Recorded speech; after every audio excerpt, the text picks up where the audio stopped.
सत्संग वही होता है यहां आने से इंसान को सोची आए, समझ आए,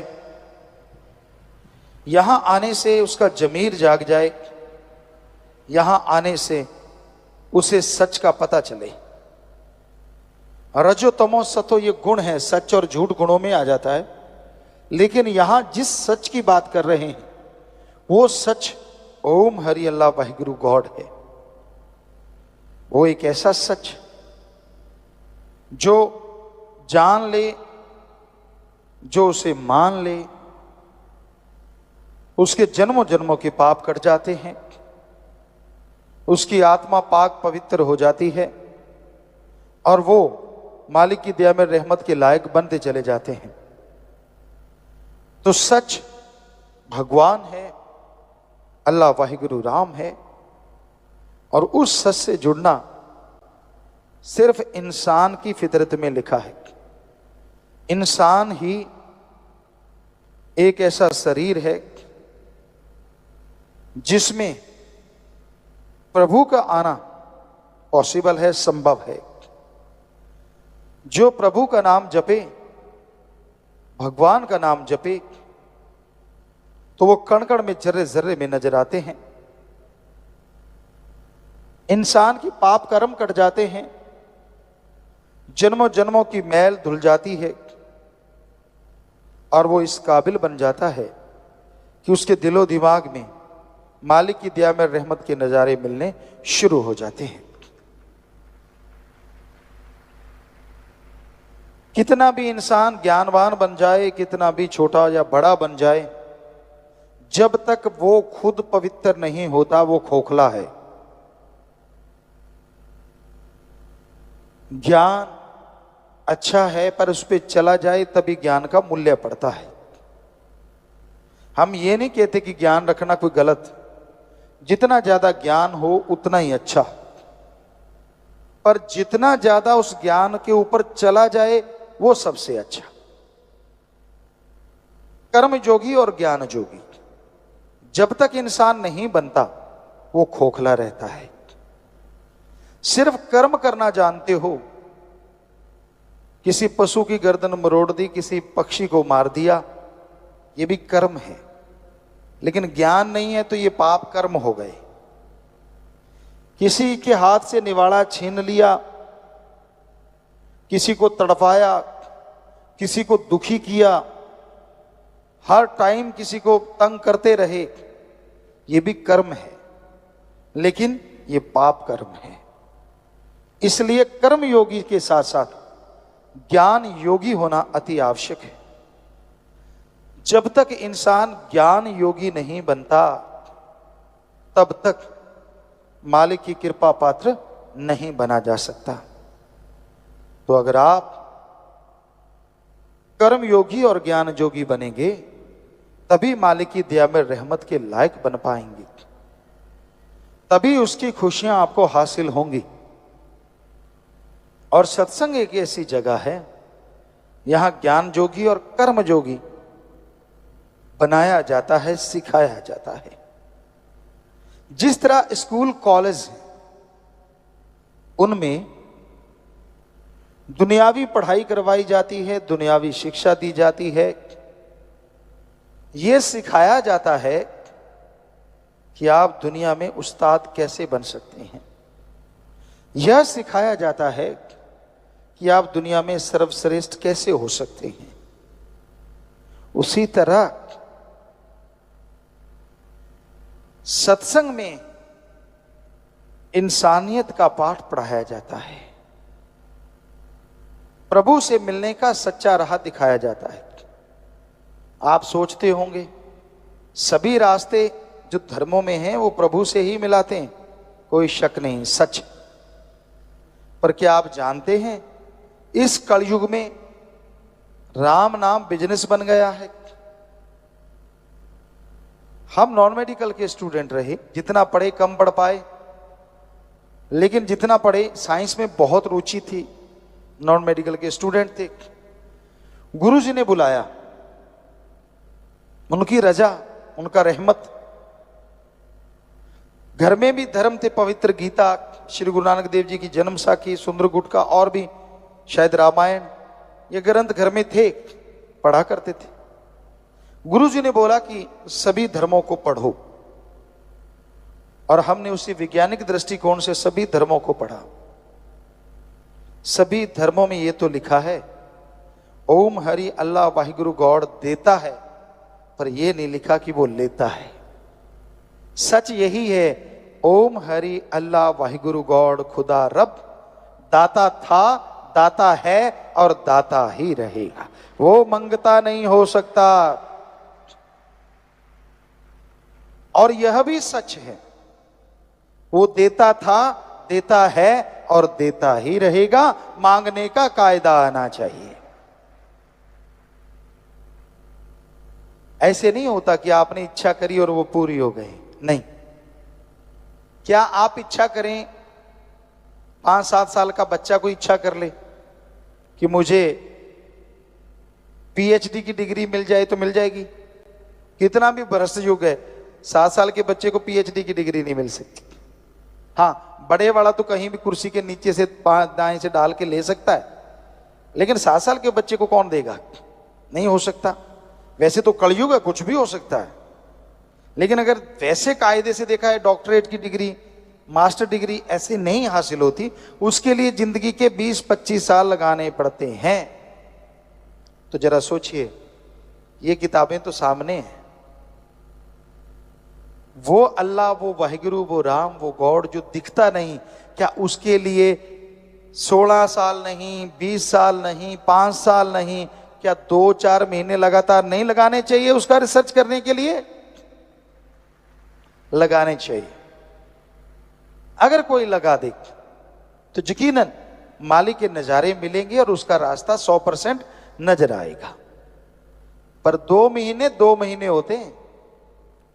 आप घंटा सुबह घंटा शाम भक्ति करी और पूछते हैं भक्ति करी, कहते हाँ आज एक दिन भक्ति करी। एक दिन थोड़े ही ना, 2 घंटे।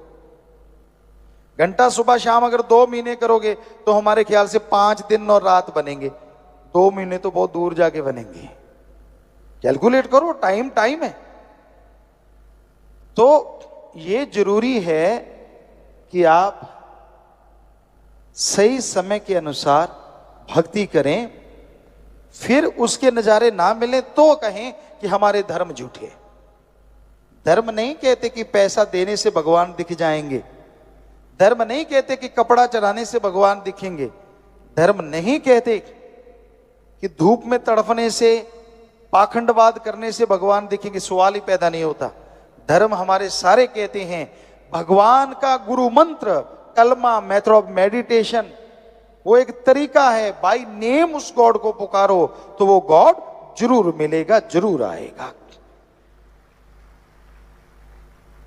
एक छोटा सा बच्चा, हम सब आए हैं इस उम्र से गुजर के, जब उसे भूख लगती है, हमारी संस्कृति की बात करते हैं, अभी भी मरी नहीं है, जैसे उसे भूख लगती है वो रोता है तो मां कैसे दौड़ी चली आती है।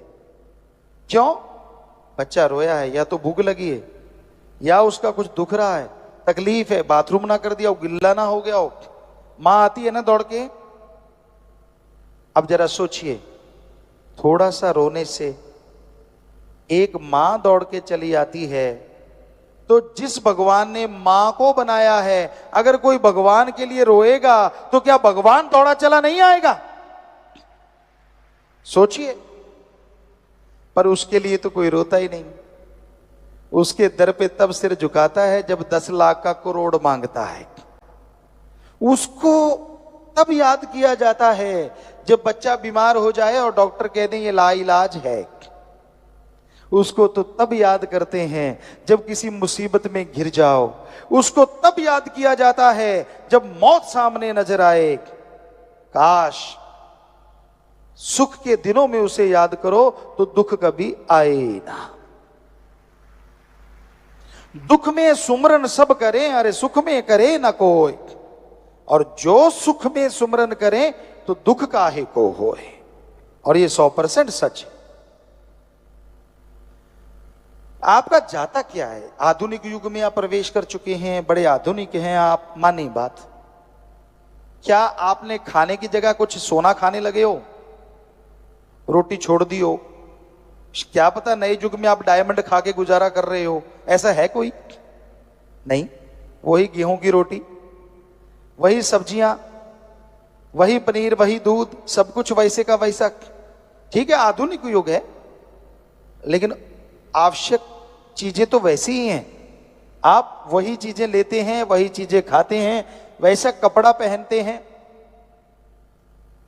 तो उसमें अगर एक चीज और ऐड की जाए, और वो है प्रभु का नाम, कि आप घंटा सुबह शाम 10 घंटे, 24 में से फिर भी 22 घंटे आपके, चलो घंटा छोड़िए, 15 मिनट सुबह शाम, आधा घंटा, 11.5 घंटे आपके, आधा घंटा, वो भी 15-15 मिनट सुबह, 15 मिनट शाम को प्रभु को दे देंगे।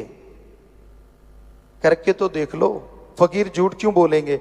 या तो हम कहें 15 मिनट तो लगाना, पहले 100 रुपया हमें दे के जाना, फिर तो आपको लगे यार गुरुजी पैसा लेने के लिए कह रहे हैं। हम तो नहीं कह रहे ऐसा, यहां तो कोई चढ़ावा नहीं चढ़ता, क्योंकि जब भगवान नहीं लेता तो फकीर क्यों ले? हमारे भी हाथ पांव हैं फकीर के भी। आप खेती बाड़ी करते हैं तो हम भी खेती बाड़ी के साइंटिस्ट हैं। एक ही एकड़ में 13 अलग अलग तरह की सब्जियां पैदा की भगवान की कृपा से। रीयूज वाटर सिस्टम तक हमने शुरू किया, और भी बहुत सारी चीजें कर रहे हैं समाज के भले के लिए। तो कर्म योगी बनना जरूरी है। तो मेहनत करके खाते हैं, मेहनत करके खाओ, लेकिन 15 मिनट सुबह शाम अगर प्रभु को दे दोगे तो यकीन मानो कुछ महीनों में ही आपके घर के हालात, आपके शरीर के हालात, दोनों जहान के हालात बदल जाएंगे। सत्संग जब तक इंसान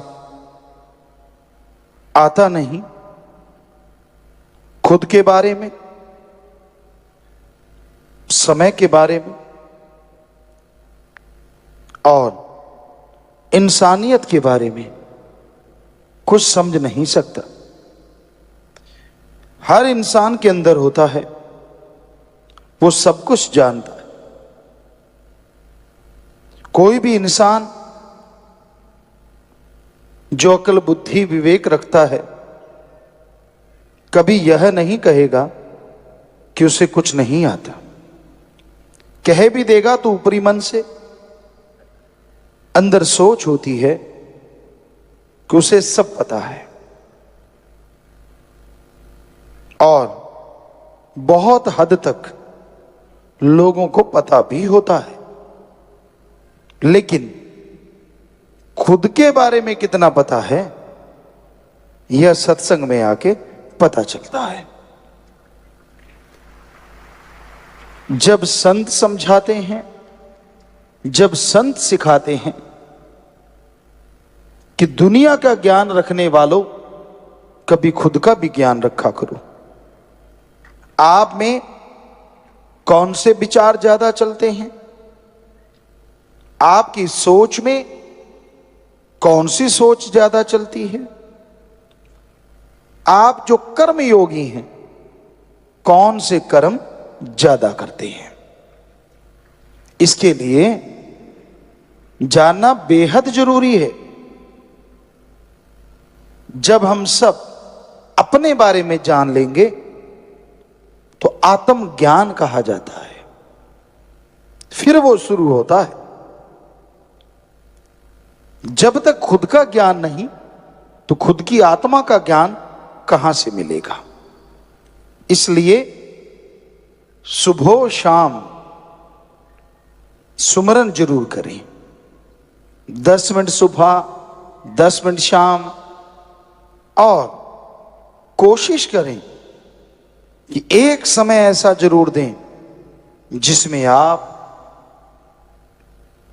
खुद के बारे में सोचें। 24 घंटे आप इस शरीर से काम लेते हैं, दिमाग से काम लेते हैं, क्या 5-10 मिनट बनते नहीं? खुद के बारे में सोचो, सिर्फ और सिर्फ आत्मज्ञान हासिल करो।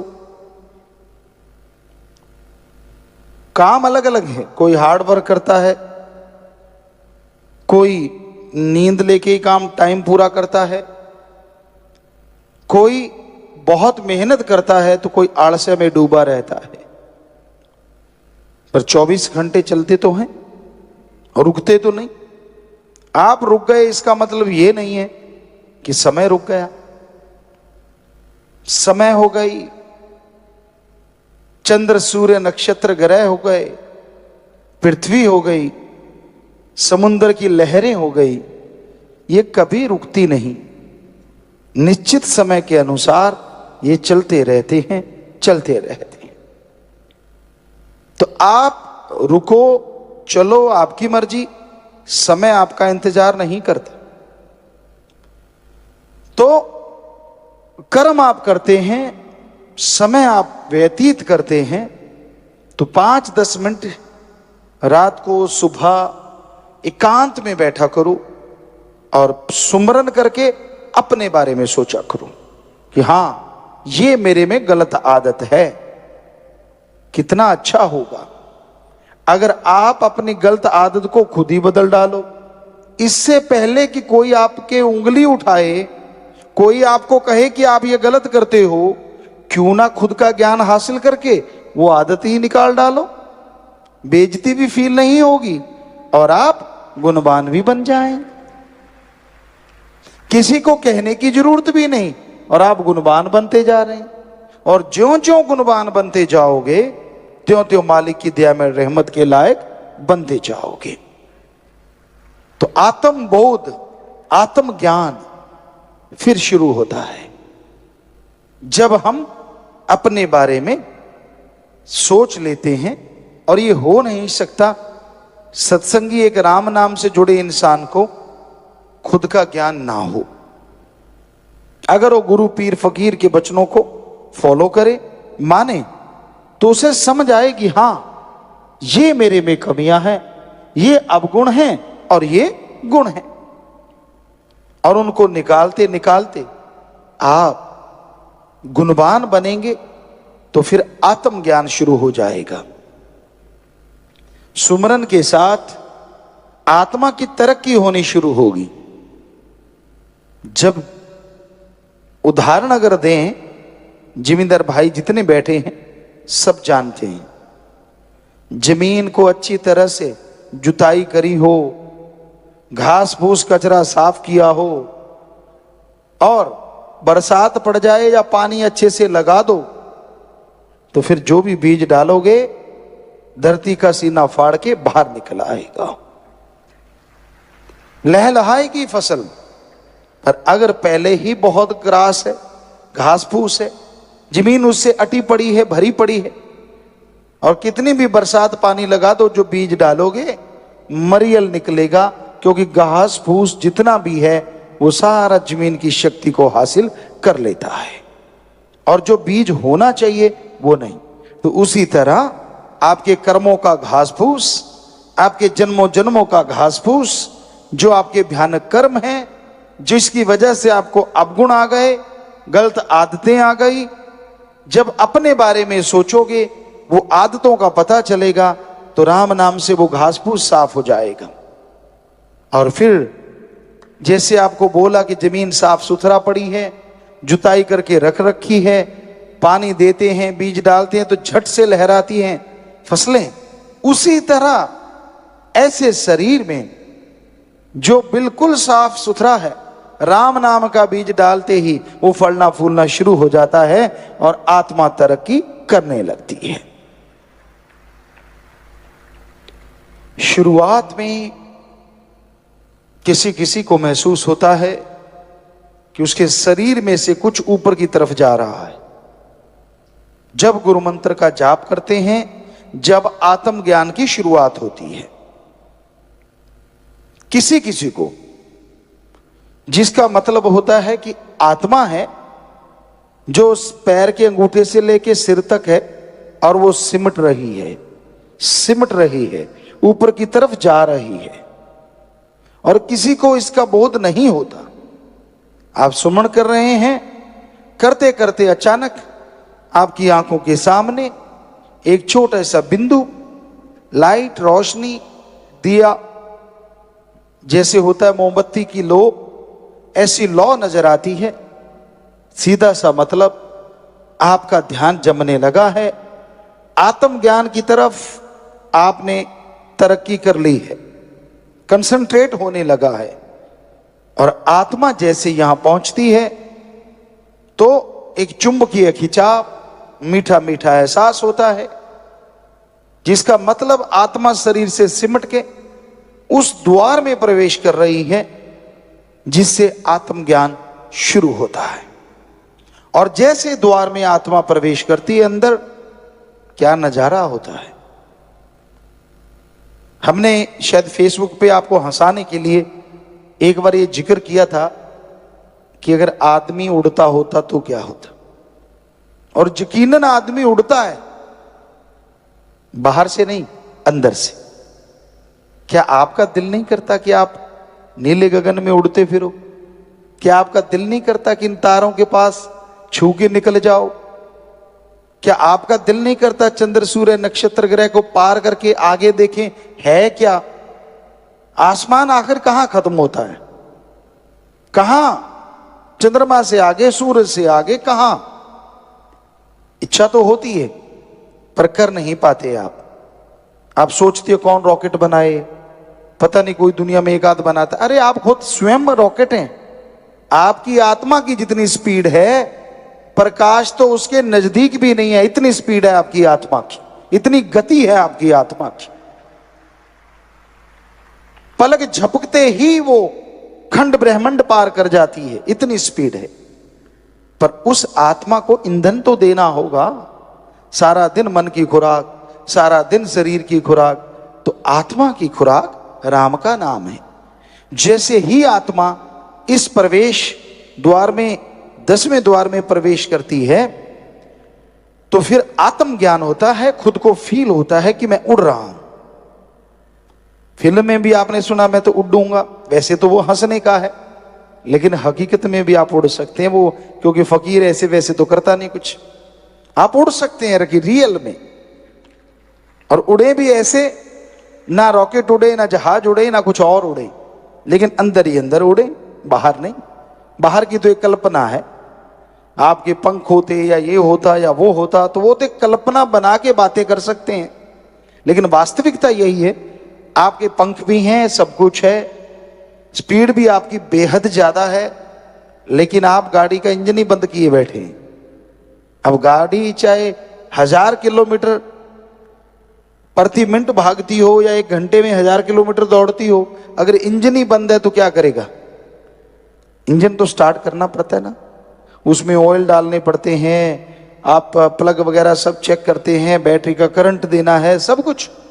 तो वैसे ही आपकी आत्मा का इंजन बंद हुआ पड़ा है, आपने उसको स्टार्ट कभी किया ही नहीं। तो ध्यान में बैठिए, इस द्वार में प्रवेश कीजिए, 10वें द्वार में, और जैसे ही ये इंजन स्टार्ट होगा, बस एक बार स्टार्ट करने की देर है, फिर तो ये ऑटोमेटिकली स्टार्ट होता है। आप ऑटोमेटिकली गाड़ियां देखते हैं, गियर नहीं लगाना पड़ता, एक बार गियर लगा के छोड़ दो, चलती रहती हैं।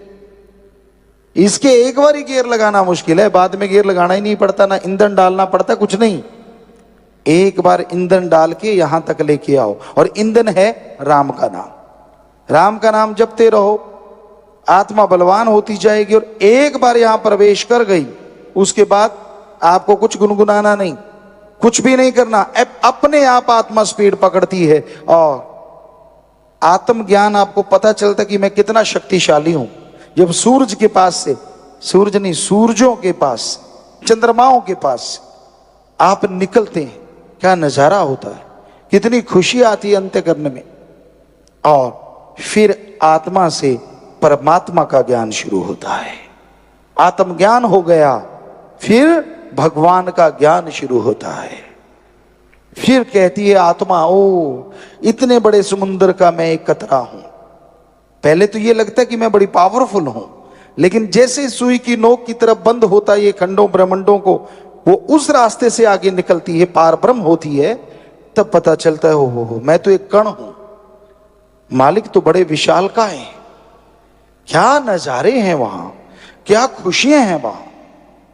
लेकिन बताने से आपको लगता है पता नहीं झूठ है, लेकिन महसूस करोगे तो पता चलेगा सच है। पर आप टेंशन लेके वहां नहीं जा सकते।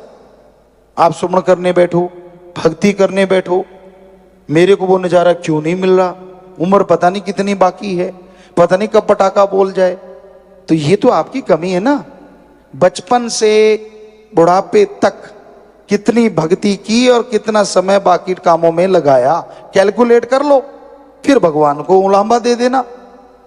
हम आपको गारंटी देते हैं, ज्यादा समय दुनियादारी या शारीरिक मानसिक कामों में लगाया है, आत्मिक ज्ञान के लिए तो अपने समय ही कुछ जिंदगी के कुछ साल बनते होंगे किसी किसी के, वरना महीनों में अटके पड़े हो। कैलकुलेट कर लो, रोज का आधा घंटा तो कितने दिन लगेंगे एक दिन होने में, क्योंकि दिन तो 12 घंटे का है।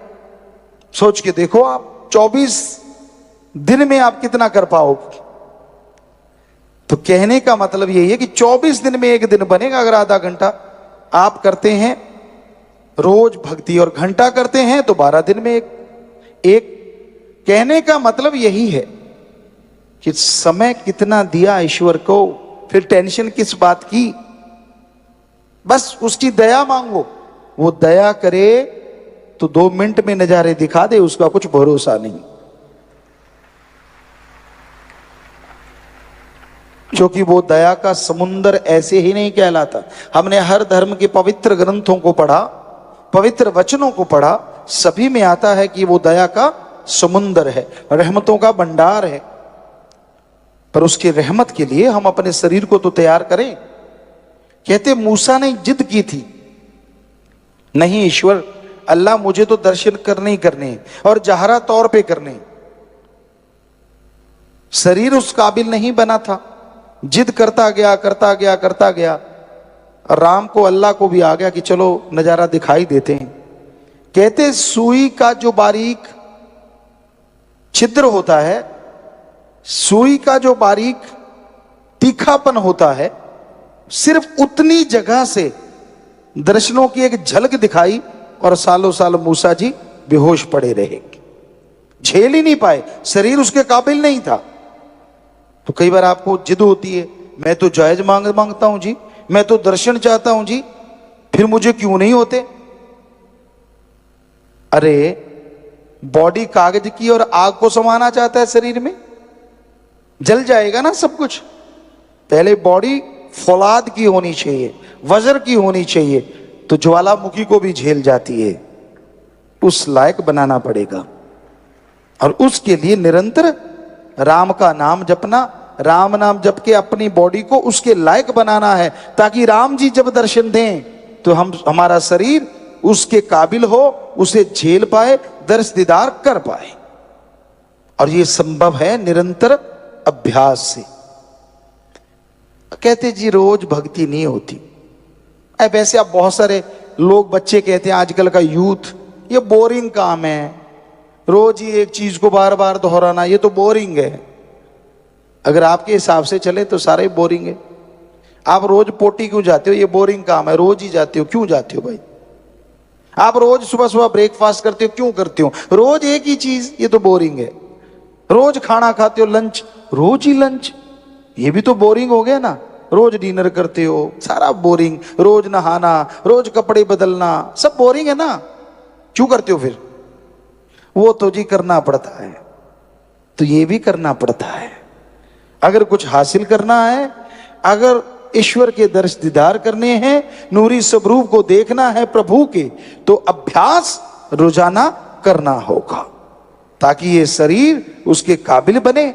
और जब बन गया नजारे वो आएंगे जो कहने सुनने से परे। शास्त्रनाम श्याम मस्तान जी दाता ने तो बड़ी रहमत की हुई है।